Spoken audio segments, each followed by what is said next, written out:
Ladies and gentlemen, welcome to a very special episode of TFL Talking Trucks podcast. You may have noticed yet again that we are not inside a studio. No, we are outdoors with not one, not two, but three trucks. Yes, this is ultra special. We're trying to answer this question today. Which pickup truck is best for you? Because this is a very common question that you sent to us. That's right. And to add to that, we're also calling this little subtext General Motors Overload. You may have noticed all three trucks behind us are from General Motors. Yes, and if you're listening to us, thank you very much, of course. You can also check us out in video form, right? Yeah. On YouTube, TFL Talk, or alltfl.com. And I also want to thank our Patreon supporters. Patreon.com/TFLcar. We love your support. We have, actually, let me read who supported us very recently. Now, while Andre's doing that, just want you guys to know we are experimenting with this, but this is not going to be every single time we do a podcast. We'll still be using the studios. But, you know, if you guys show support for this, we'll try to do more of these. So within the last 4 days, John Williams and 7 Inc. supported us in a big way on patreon.com. Oh, thank you. So thank you guys for that. And we also have a couple of questions related to General Motors from Patreon, from you guys, that we can answer as we move along. Okay. But let's introduce the trucks. All right, fire away. Let's introduce them. So, because we're trying to figure out which pickup truck is best for you, we have a midsize truck. We have the brand new Chevy Colorado. We're not going to focus too much on that truck because previous episode was really focused on an all-new Colorado, but it's here so we can have context, right? That's correct. But what are you standing next to? Oh, I love it. It's the Bison. This is the Chevrolet Silverado 1500 ZR2 Bison. That's a long name, my friend. It is, but I think I got it all right, and that's with the 6.2 liter V8 and enough armor on this thing to have it serve in the military. On top of all that, this is one of the most capable off-road half-ton trucks that General Motors builds. And is there a reason why you're hugging the engine bay? I mean, there's so much about this truck I love. There are a few things that I dislike, and we're going to talk about that. Okay. And this is, by the way, our first hands-on the new Bison Silverado. Yes, it is. It truly is. And then we did a world debut of this heavy-duty truck. Yeah. But this is our first drive of this as well.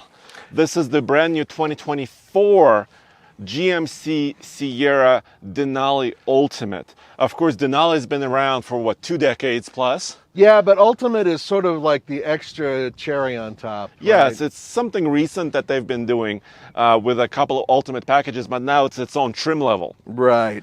And this one does have the big Duramax in it, right? Yeah, big diesel. So we really have 3 distinct classifications, right? We have a mid-size truck. Right. We have a half-ton, even though it's an off-road truck. Yeah. And we have a big diesel heavy-duty. I like the fact that you were calling it a Hoff-ton. So I was thinking of Hasselhoff and stuff like that I know you love. Hasselhoff? Yeah. Hoff. Well, don't have. Sorry. Okay. Sorry. Half-ton. So half. What's interesting here is that, 2 of these are a little bit more off-road oriented. Yeah. And General Motors is rumored to be on the cusp of some pretty major things with their heavy-duty trucks for off-roading. But for the most part, we are talking about, this is sort of the star, I think, the Bison, or it should be, because I don't care about anything else. Well, so... Just say yes. Yes. Hey! Yes, of course it's the star. It's in this dark, I'm not sure what they call it. We have a sticker inside. This is called non-video friendly blue.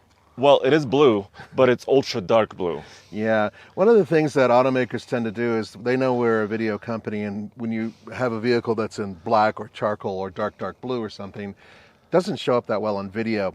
If this were white, you would really be able to see the differences of all the armor and everything else that were on there, but no, they decided to give us this. But we're not complaining. I am complaining. Okay. A little bit. Just because I want you guys to be able to see what we're talking about. But nonetheless, we'll figure it out because we have a But genius what about cameraman. those folks who are listening to us, Nathan? Well, the folks, we have to be descriptive, which is exactly what I am. Yes, exactly. So let's get started with talking about what we're going to be doing in this video. So we have 3 different trucks. We will be driving all 3 different trucks in this podcast. And then we're going to be talking about the differences and which one might be right for you. Or me. Or which one might be right for me? You know, I think a yellow truck might be right up your alley right about now. And then we are going to talk about, while we're going over this, some of the Patreon questions that you guys have sent to us as well. Yes. And this, the Bison, the ZR2 Silverado 1500, you know, a couple years ago, it was really easy to say Bison because there was only one. It was the Colorado Bison. Yep. But now there's three of them because they also introduced, like you said, the heavy-duty Bison. That's correct. But this is really in the half-ton segment. This is General Motors' answer, at least for now. They wouldn't say it's an answer, but in my mind it is, to the Raptor and the TRX, right? Yeah. Because it does not have a supercharged engine. No. It does not have a wide body. No, it doesn't have that type of desert running suspension. No, but it does have special suspension, special shocks, armor, and a V8. Yeah, but I wanted you guys to notice something with me here, because I really do like this truck an awful lot, but there's a visual that I want you from this perspective, for those of you who are watching. Yeah? Don't these tires look kind of anemic? All right, well, let's take a look. Yeah, and let's talk about what they are. So for those of you who are listening, you'll understand what my issue is. Now, it's a good tire, don't get me wrong. It's just the size I have an issue with, because it's basically the same size as the one on your midsize truck. Yeah, well, first of all, it's rolling on this AEV, American Expedition Vehicle style wheel, which kind of looks like an old rotary phone dial, which I love. Yeah. Do you like this? No. If What? you're going this far for off-road capability, you need Steelies. Okay, well, but this is also the expensive premium truck. But I don't care. I just know what off-road capability is, and I know Steelies work better for me. Yeah. Okay, no, it's fair. Okay. Also, this one does not have a beadlock capable function. Bingo. Even though you could add that separately or spec it out. But this is a 33-inch tall tire. Yeah, exactly. And it is a little bit smallish because this is a large truck. Right. It's a Goodyear Wrangler Territory MT. It's a 275 70 R18. So it's basically a 33. And General Motors, I mean, they're making some progress in the tire game. Yeah. Well, this was the Durawall technology. Well, it's a strong sidewall. Which it really should be, because one of the points of having, a decent sidewall is you can air down and not worry about things getting completely hacked to pieces. That's really nice. The tire itself is quite good. I've dealt with tires like this before, and it's a similar tire to the one that you have on your midsize truck. But this one's a little bit heavier duty, and it's built for, I believe it can... And also a little bit larger. Yeah, exactly. But just a little bit larger. And that's the thing, it's just a little bit larger. Now, it needs to be about, I don't know, a foot wide and probably... 35 at least. 37. Yeah. So they just recently introduced the next generation Colorado ZR2 Bison prototype. Right. Right. And that's rolling on 35s, basically. Right. So, see, they're making progress, but they're kind of slow in their progress to larger tire. Because, of course, it takes a big deal of engineering, certification. I'm just kind of making excuses now. No, you are, but you're also you're being fair, and that is the truth. And remember all the engineering that had to go into the Ford Raptor when they went to 37s? It wasn't just simply putting on larger tires and a lift and you're done. Yeah. They completely re-engineered the rear of that truck and all the other stuff that went along with it, even where you put the rear tire. Yes. And people don't get that. And they're just like, well, why don't you just put on a bigger tire? I mean, believe me, I get that part. But the other side of it is the public wants stance.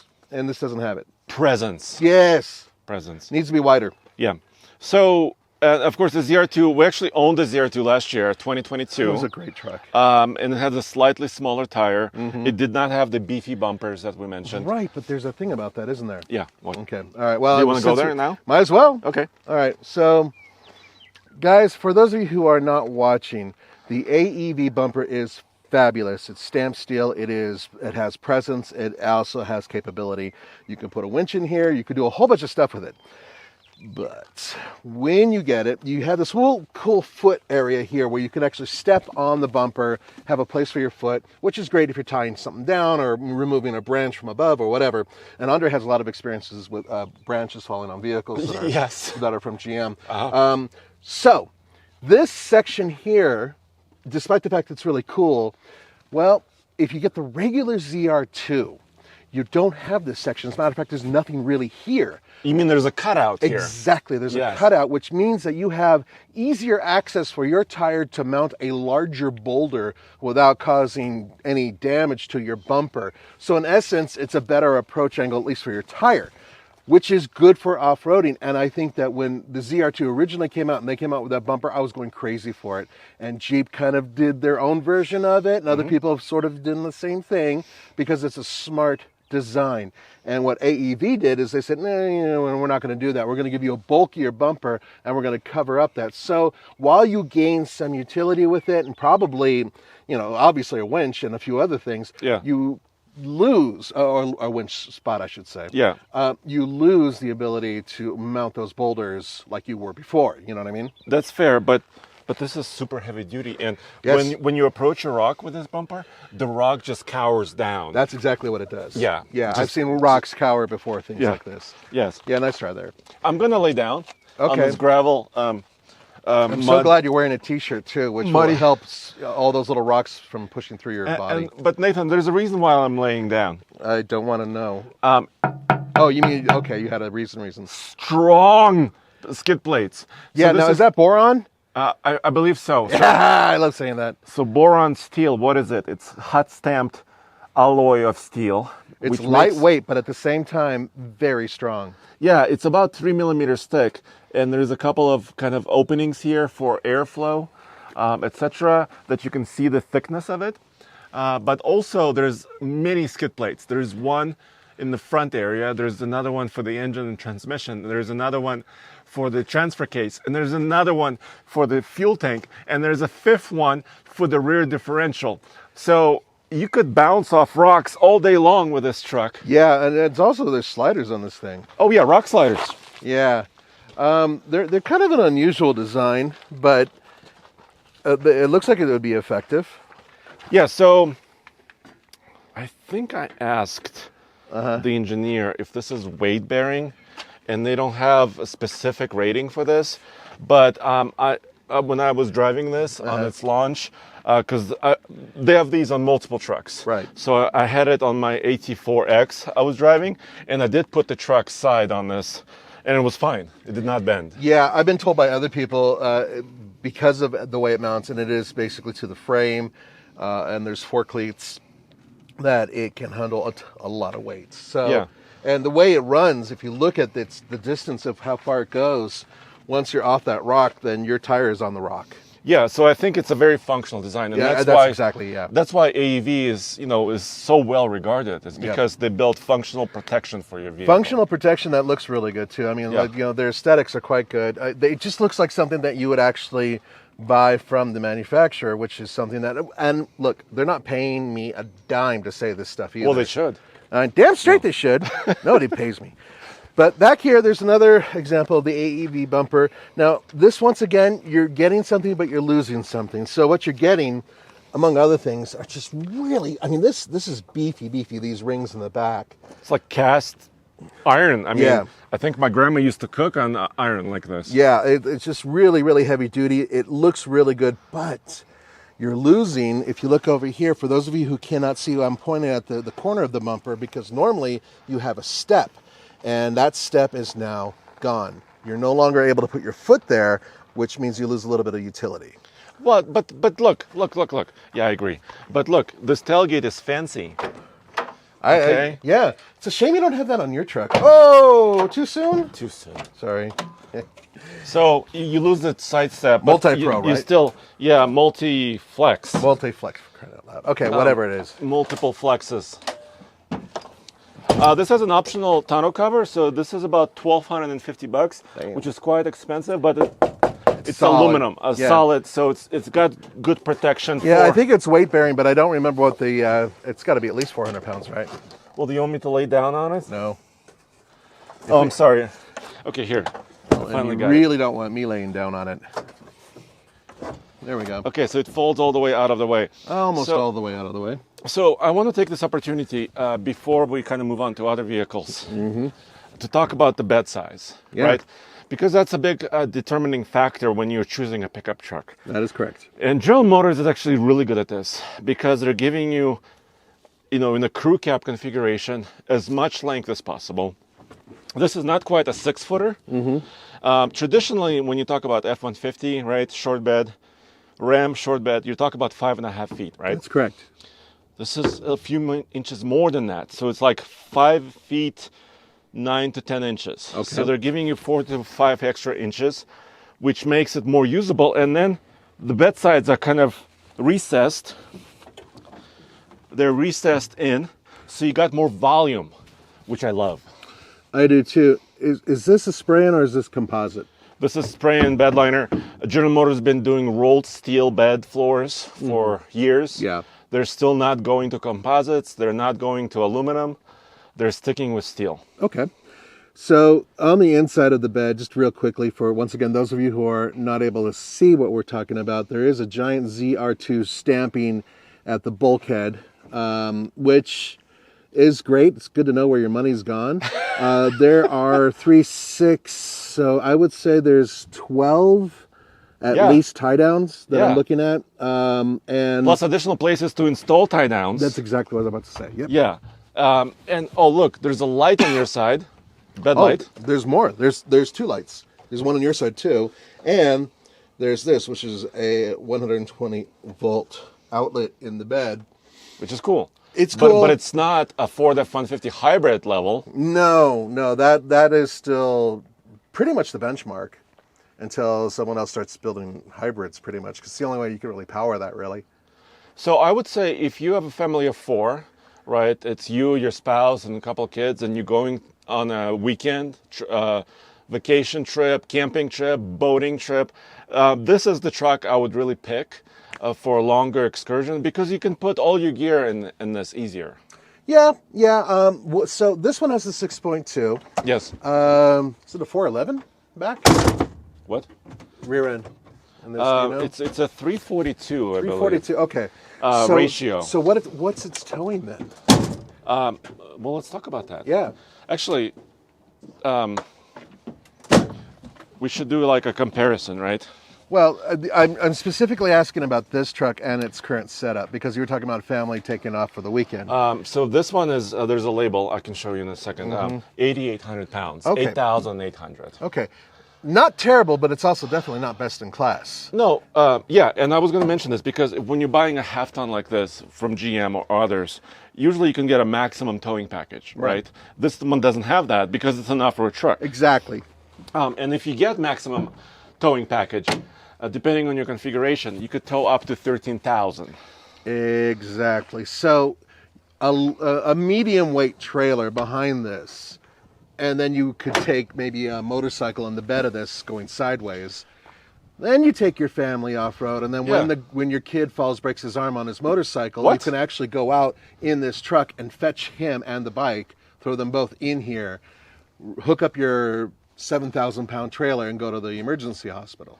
Well, that's kind of a dark scenario. It is, but it's also a common one. So the point is that this truck, like some of the other hardcore off-road capable pickup trucks, can actually get to a lot of places that are remarkably difficult to get to. And because of all the armor that's on here, it can actually do it somewhat safely for the truck. You're not going to tear open your gas tank. You're not going to tear up, your front end going over something horrible. You know what I'm saying? Yeah. So I think if towing is a little bit more important to you, if you're towing slightly larger trailers, obviously a half-ton truck should be on your list. But let's quickly mention what the midsize truck tows. Yes, well, I know this because I got yelled at by one of our viewers. Oh, really? Your truck is one of the best in class with a 7,700-pound towing capability. Yes. And why did you get yelled at? Because I forgot to say in the same breath what 19 other trucks, including the Nissan Frontier, can tow, which, by the way, is a lot less. Yes. So let's review. Yes, this is kind of the leader in midsize towing right now because 7,700 pounds. The other step down is the Gladiator V6. Technically on paper, 7,650. And then I really wouldn't do. Yeah, we have videos about that. Yeah. And then there is a Ranger at 7,500. And then the Tacoma and Frontier are at about 6,500 pounds each. And then the Ridgeline, 5,000. Yeah.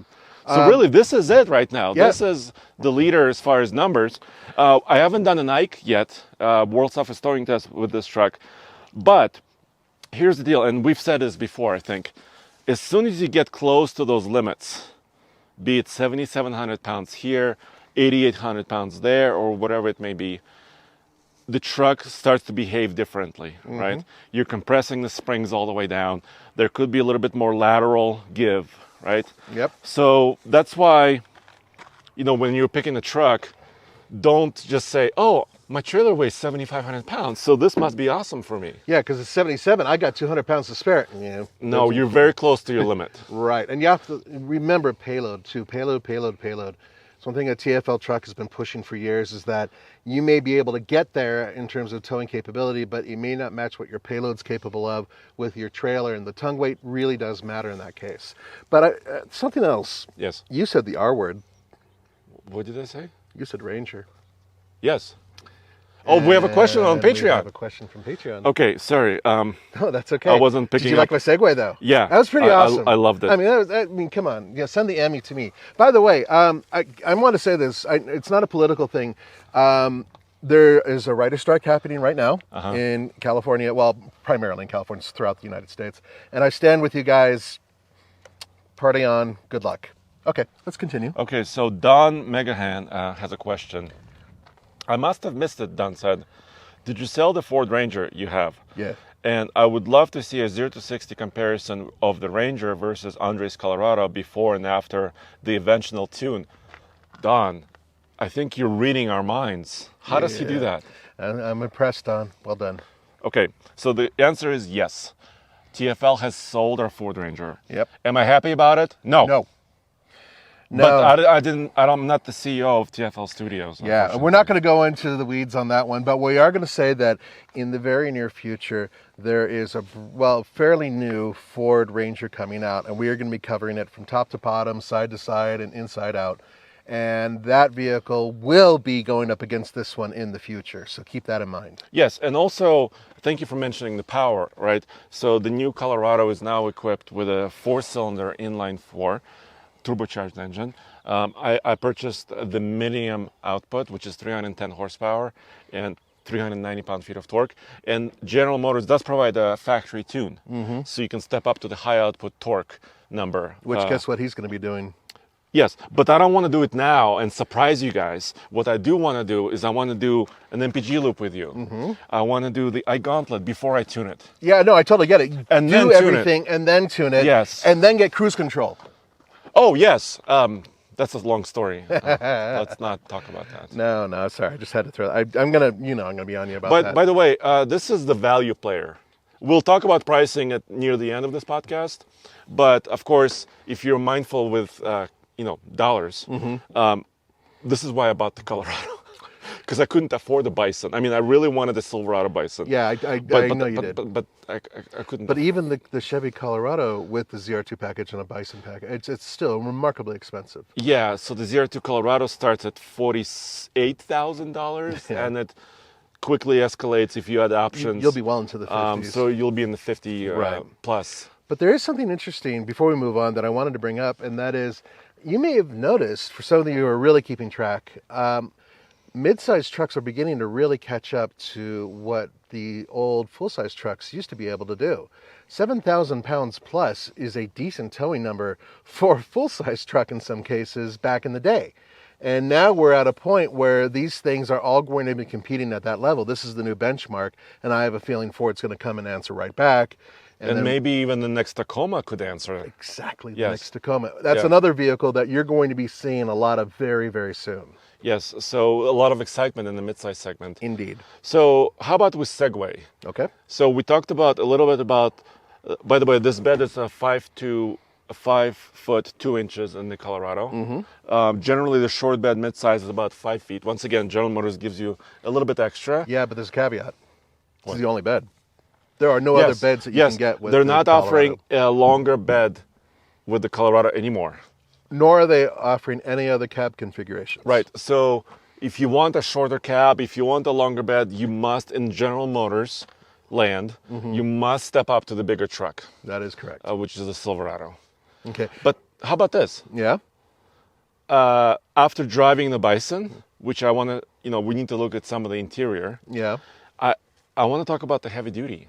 All right, great. So why don't we take this for a ride, Okay. talk about the interior, come back, and then we'll move on to the big guy. Yes.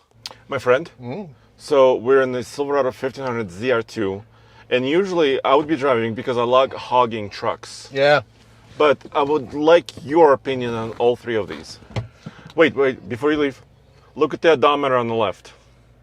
Yeah. What does it say? It says 666. And I listen to a lot of heavy metal, so you're equating that with me listening to heavy metal. Yeah, and because I'm looking at Ozzy's Boneyard. Okay, I thank you for connecting those two things out there. Okay. That's great. Okay, but now everybody's me writing Nathan's satanic. Yeah. Okay. So, a couple things about this truck right off the bat. Yeah. And regardless of what I decide, to choose at the end, I will say this: the suspension setup on this is one of the best in any full-size off-road truck I've driven. Period.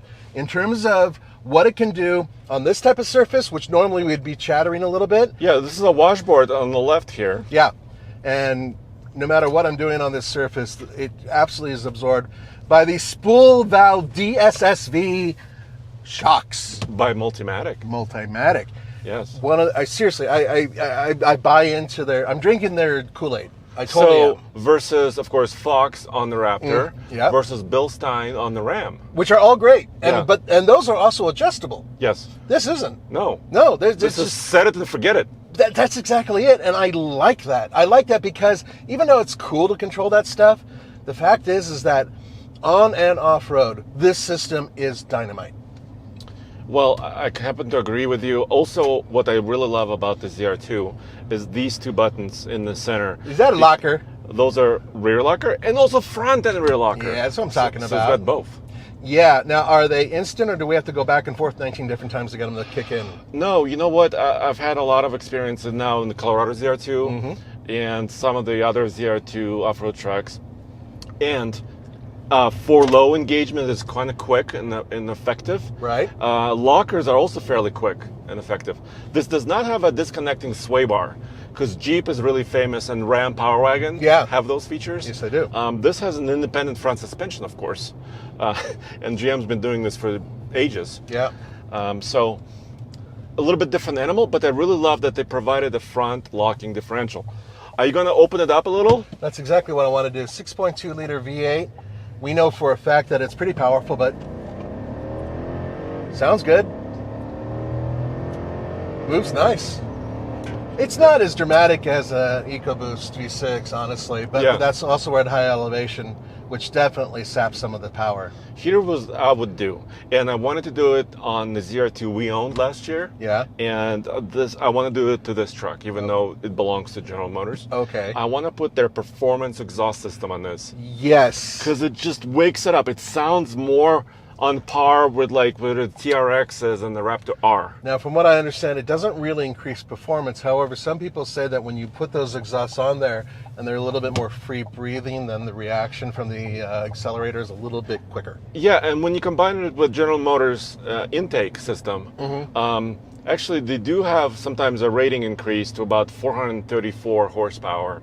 Or about, they give you about what's the standard rating on this? 420 horses and 460 pound-feet of torque. Okay. So, but like I'm saying, part of the equation of a special off-road truck is more power. Not that you need it, but it's bragging rights, right?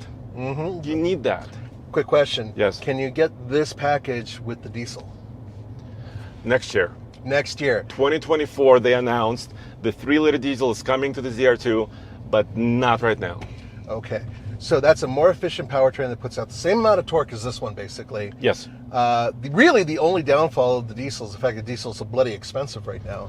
But you get better range, better efficiency, and all day long. Day long. I think Bison diesel would be the key because that engine doesn't cost anything extra, really. Yeah. But you're getting that extra range because right now your range is labeled at 256 miles. Yeah, that's no bueno.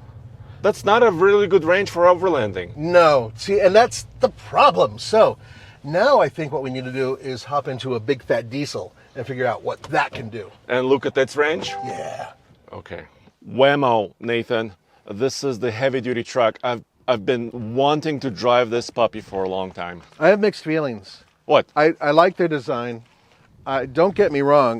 The Denali is a fantastic package. But Ultimate to me just sounds like, hey, we found a new way for you to spend even more money. You know what I mean? By the way, before we go into this truck, I wanted to mention one thing real quick. I Yes. know some of you guys are like, where's Ram? Where's Ford? Where's Toyota? Where's Jeep? And then maybe even where's Nissan for that one guy who's really interested. And Whoa. well, Okay. No, keep going. anyway, the point is that, and I'm kidding, of course. This is what we have this week, and perhaps next week or the week after, we'll have something else. So remember, we are always evolving in terms of what's in our fleet, so keep that in mind. Yes. Okay, let's talk about the ultimately expensive Duramax powered truck, because this thing really, it's good looking. Well, if Mr. Truck Kent was here, he would call it a sexy beast, I think. That's his... Do you want me to try my impersonation of him? Sure, if you want to. I have to get the energy up. Oh my God, this thing is amazing. If you actually look at it, a GMC back in the day, this is actually something that was very different because they actually had it flipped over, and GMC meant something very different back then, but now it's actually something else. Did you know that?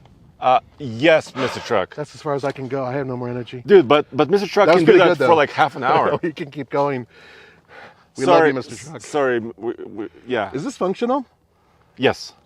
I'm pointing at the hood scoop, guys. Yeah, it is. So I have an answer to the Okay. question you brought up about Ultimate. Yes. So the Denali name, by the way, this grill is, they call it Vader Chrome. So it's chrome, but it's dark. It's dark chrome. Do you think Disney's going to get sued by General Motors? Sorry, No, the other way vice around. versa. Do you think General Motors are going to... See, I did the vice versa thing. I love the name, I Vader Chrome. No, I don't want to talk about legal problems. It shows every single drop and every little speck I'm so of sorry. dust. So I drove it last night. Yeah, but I mean, and I went through a bug field. I don't know what happened. I've been cleaning and washing this truck. Well, I do. You went through a bug field, and this thing is vertical. No, It's the but I size already of a wiped it barn down door. for like 20 minutes. Okay, it's totally fine. So let's talk about what we're looking at here. It is the ultimate edition, basically, of the Denali. But here's my answer to the question you kind of posed. Please. Right. So Denali name really came out, 2001-ish? So it's been over 2 decades, Yep. right? And if Denali name didn't catch on, they would stop building it, right? Sure. But it did catch on, and I think a lot of you guys out and gals out there like the premium feel of the GMC Denali. Mm-hmm. So they're giving the customer more of what they love, even though it's expensive. Yeah. So the way I look at it is this gets it one step closer to being basically a Cadillac. Yeah, if Cadillac built a heavy duty, this is probably close to it. That's okay. That's a good way to put it. So, capability, right? This is why you buy a heavy duty truck. Forget about the 1500 truck, forget about the Colorado truck. Right. If you want to go long distance, maybe with a big camping trailer, if you want to haul some heavy things, this is the only way to do it. I'm not going to disagree with you there. As a matter of fact, the bed of this truck is a telltale sign of what it can really do. Should we look? Yes. And talk about payload and towing capability, because that's really why, even though a mid-sized truck or a half-ton can get, 10,000 pounds, Sure. we mentioned, you want this for towing. Yeah, because suddenly 10,000 pounds is a doddle. It's not a big deal. You laugh at it. I love this. I love Sidestep. Yes, being able to get into the bed and do things using the side By the step. way, a lot of people also yelled at me for this. What? Well, because they said, Andre, you talk about the side step in the bed of the GM truck. Yeah. By the way, Ford is now doing the same thing Yeah, in they the are. Super Duty. Which I think is And a great idea. And they're saying, but it's still too tall. But before the step was here, you know what we used to do? You used to step on the tire. Back in my day, we used to go like this, which is higher, Yes. right? So, but also, look, we have a powered step. So it's like a Yeah. staircase. You can go here, over, and then reach into the bed. I really do like having that step, and not the powered side step so much, but I like this. And what would be interesting is if they ever made one of these that would be able to drop down, like maybe powered or even hydraulic. Like a staircase to Yeah. heaven. So Yeah. for those people who are short, they would be able to step on it. Yes. Okay, let's To be talk about continued. that. That's the ultimate edition. Yes. So once again, fancy tailgate, of course, is here. Oh. Whammo. See, I did it. Once you figure out the sequence, then everything's great. Speaker system in the Yeah, tailgate. kicker. It's kicker.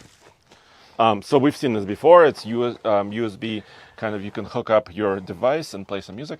But this is why we're looking back here, right? Yep. So one of the things that one of the reasons why you would buy a truck like this is to haul just about anything.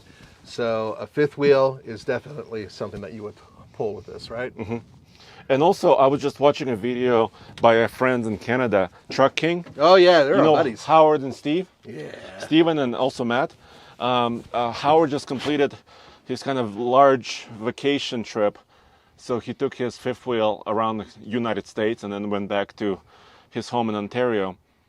And he talked about bed length was important, payload was important, stability, right? When you have a trailer, a fifth wheel camping trailer that's 13.5 feet tall, you need stability, you need a big truck. Right. So explain to some people, why is this located right over the axle?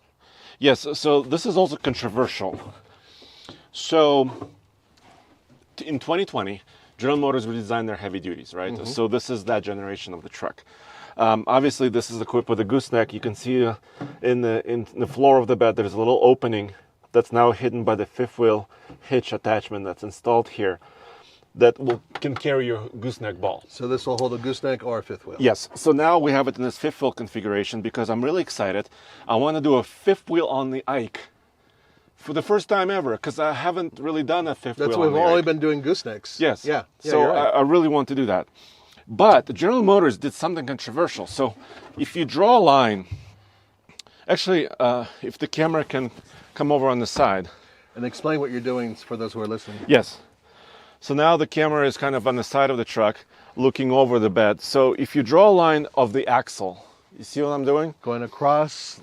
From fender to fender, from Right. bedside to bedside. You see the center, the hitch is a little bit behind the center. That is correct. That was controversial. When Mr. Truck saw that, he almost lost, you know what? Yeah. Because he said, why don't you center it over the axle? Because you could have a pendulum effect, right? Exactly. Well, that's why we're testing trucks. So far, I've done a little bit of towing with this truck on the fifth wheel. It's been super stable. I've been fairly happy so far. And the payload of this truck is about 3,000 pounds, even though it's an Ultimate. A lot of capability. And the towing is around 18,000. But for this model, because it's a luxury model, it's closer to about 17,000 pounds. And that has to do with all the goodies on the interior, all the extra schmutz that it has, wheels, a whole bunch of other things that are all contributing factors. Yeah, by the way, also what I don't like, so now I talked about what Kent didn't like. Now I'm going to talk about what I don't like. Even though this bed is amazing, it's 6 feet, 10 inches long. This puck system, so now I'm pointing to how the fifth wheel is mounted into the bed. Right. This position, this width of the fifth wheel is unique to GM. You couldn't dismount this and put it in a Ram or a Ford. Right. Because those guys are using slightly wider mounting holes for the puck system. I wonder if they're trying to be difficult and be proprietary, or if they're just simply have a real good logical, scientific reason to do that. And I don't have an answer for that. But you know how iPhone has one charging cable and a Google phone has another charging cable? Yeah. And they never kind of talk to each other? Correct. I think there may be something there, but I wish they would standardize on that. I would agree with you. Yeah. So when you buy a new truck, you don't have to buy a new hitch. So anyway, stay tuned. We're doing a night gauntlet very soon. But now we must drive this truck. That's right. So let's hop behind the wheel, drive this truck, and let's close this thing out. Ooh. Look at this interior. Yeah, the leather is pretty impressive. What is that? Oh, you're pointing at the wood inlays in the dashboard on the top glove box. And this is actually the topographical map etched into this beautiful wood of the Denali Park and Mount McKinley. Okay. Which is the tallest mountain in North America. Yeah. That's awesome. But before we set off in this wonderful new diesel, I just wanted to point out that just like with the 1500 trucks, this is a brand new interior layout. Yeah, it's a really nice interior, but I'm not going to be towing the line and saying this beautiful new diesel. Are you getting paid for saying that? No, but did you see what you just do? Did you notice what you just did? Yes, I used a big fat lever to put this thing into a gear. It's a column shift. Yes. Man! Do you like that or do you hate that? I prefer having a physical gear or lever that I can grab onto and shift and make things happen. Yes, you can read into that too. Go ahead. Fine. I don't care. Okay. But this has Alcantara or some super nice microfiber headliner. I Wood. really do like the details where they leather wrapped the oh crap handles. I just turned on my massaging seat, by the way. Okay. So while you're driving, by the way, on this dirt stretch of road, It's okay. the ride is okay. Yeah, I would say that it's, I mean, for a stiff, and bear in mind, guys, that usually when you're driving one of these things, they tend to be a little stiff-legged, and the reason why is because they're built suspension-wise for a much heavier load in the back. But even without the load, this thing is driving very nice. Yeah, and once again, this is an independent front suspension, unlike Ram and Ford heavy-duty, super-duty trucks. This is independent, and I think they did it for comfort, and I think it shows. Well, they've said before that they wanted their trucks to outperform other trucks on the streets as well, and with this type of setup, I think it might make it a little bit easier to maneuver. It may not be the ultimate off-road, just asset, but I think a lot of people spend a lot of time on the paved roads, so that's where you need to be. Yeah, I'm not even going to, try to discredit you for saying something unnecessary because you actually are right. Now, there are a couple things that I wanted to bring up, and that is this interior is very similar to the half-ton. Yes. But it is bigger. And one of the places that I've noticed it's bigger is the cowl height. So I'm looking through this, the hood height and the cowl height of this thing is way up there. It really feels like you're submerged. Let me see. We may have cameras to help you because I know you're probably going to say, Andre, I can't see. Yeah, my torso is taller than yours. No, but look, these cameras are on, and of course GM is really known for great for camera views. And look, this stays on. This will not cancel itself. So even if I speed this thing up and go about 40 or 50, well, let's see. Let's see. Right, let's find out. Now, a couple other things. The mirror size is pretty good. This is smaller than some of the other competitors, but I like it. I like the positioning and everything. Oh, this thing hauls. Holy cow. So what you're feeling there is 470 horsepower rating, and 975 pound-feet of torque. But I've been watching Gale Banks, his channel. Yes. And he mentioned that 975 pound-feet of torque in his dyno, because he put this one of these trucks on a dyno, you will never actually see in the real world. I was a little disappointed, but I think he's right. Yeah. Of course, it's Gale Banks. I mean, he's king of dyno tuning and turbocharging. Yeah. So, because that torque only comes in first gear under heavy load, but you're not in first gear. You're probably in like fourth or fifth gear now. Right. So it's what you're going to be pulling a tree stump out. Yeah. Yeah. That's and I get that. Then 975 pound-feet of torque is there. So this thing drives like a dream. It is quite good. The heads-up display is enormous. This is supposed to be 15 inches in diagonal. Yeah, it's huge. Some other competitors do multicolor head-up displays, but this one I think is just fine. But then again, if you're wearing polarized glasses, which I am, they fade quite a bit. But if you tilt your head to the right, everything comes back. So I highly recommend driving like this with a bemused look on your face. You'll be fine. Yeah, just contemplating the ultimate nature of this Denali. Yeah. By the way, the camera is still there. Yes, it is still there, and the interior is nice. So I get what you're saying about the whole ultimate thing, because I have seen the regular Denali. It doesn't quite have all of this lavish stuff in it. But once again, it's hard for me to shy away from the prices of these things.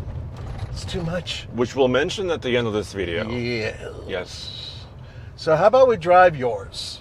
Okay. Yeah, the midsize. I'm excited. You haven't driven my truck yet. No, not really. Just a little tiny bit. Yeah. There's magpies by it. They're going to poop on your truck. Oh, you know what?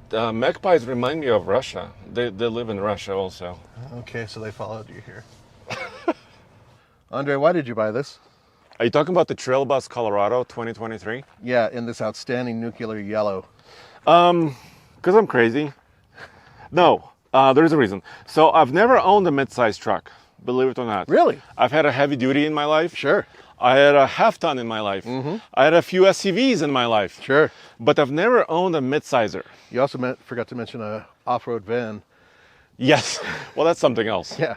But since I've known you, which has now been a while, I've never seen you own something like this. Yeah, this was a little bit a risky decision because I do have a teenager and a son who's going to be a teenager soon. So I do have kind of a larger family. They're all tall. Everybody's tall. They're all tall people. Right. And so this was kind of a risk buying a smaller truck. but I was really curious about this engine, the turbocharged engine, and this form factor, because the other reason to buy a mid-size truck, it's a little bit more, it's narrower than a full size by about 6 inches, and it's also shorter. Yeah. It can go more places off-road. It's easier to store. It can go more places in the Walmart parking lot. Yes. So it's good. Yeah, well, you know I love small trucks. I always have. And I'm a big fan of this. Now, we already did a lot of videos featuring this truck. And there'll be more in the future. And the podcast. Including the previous podcast, Yeah. which was very popular. You guys seem to really like it. And we really went in deep with this truck and talked a lot about it. So we're just going to kind of pepper the surface with this. So let's go over the basics. Yeah, actually, let's do it inside. Let's drive it. All right.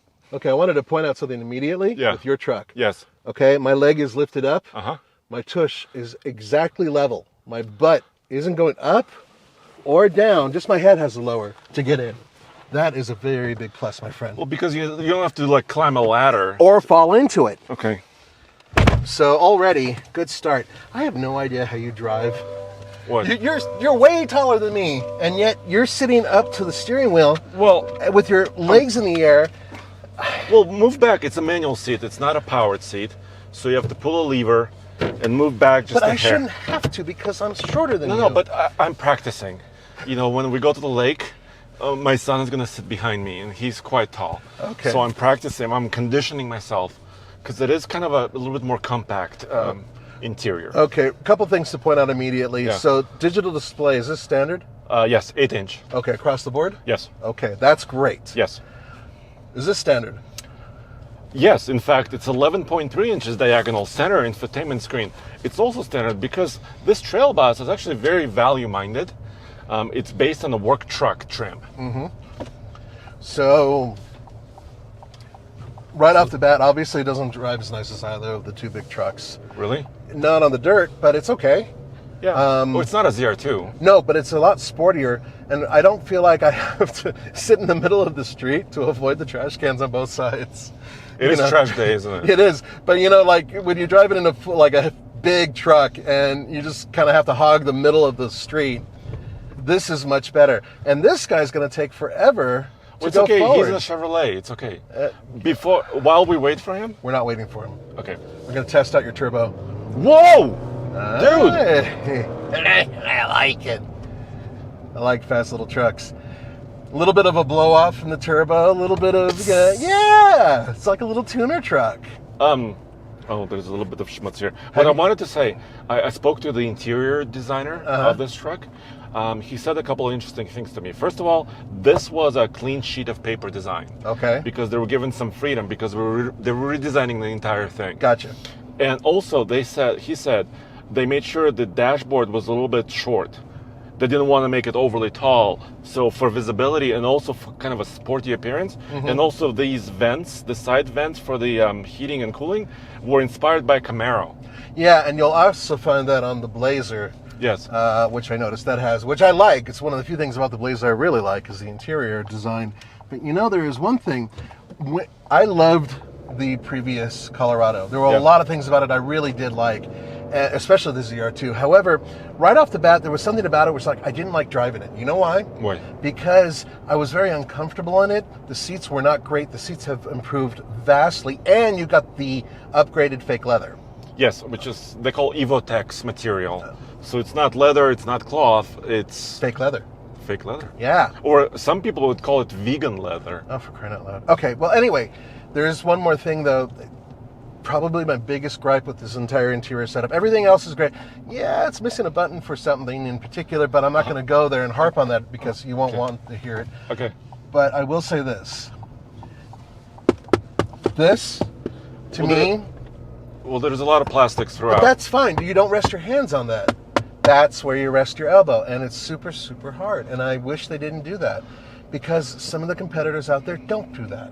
So I might go into the GMC dealership and peel off some Denali Canyon parts, right? And maybe put them on this. I would agree, and you can also put them down here because there's by the knee. Yeah, although it's really not that bad.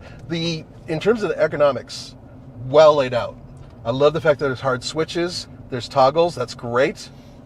volume control. I wish there was also, Tuning, for tuning, but there's not. this is still pretty good. The steering wheel layout is actually quite good, very simple, and there's volume control buttons in the back. Yeah. So it's actually for a basic truck. I mean, I do wish there would be more color in this interior. Yeah. And of course, I wish for many more things, including, these visors don't extend. Oh, they don't, do they? No, but on other Colorados, they do extend.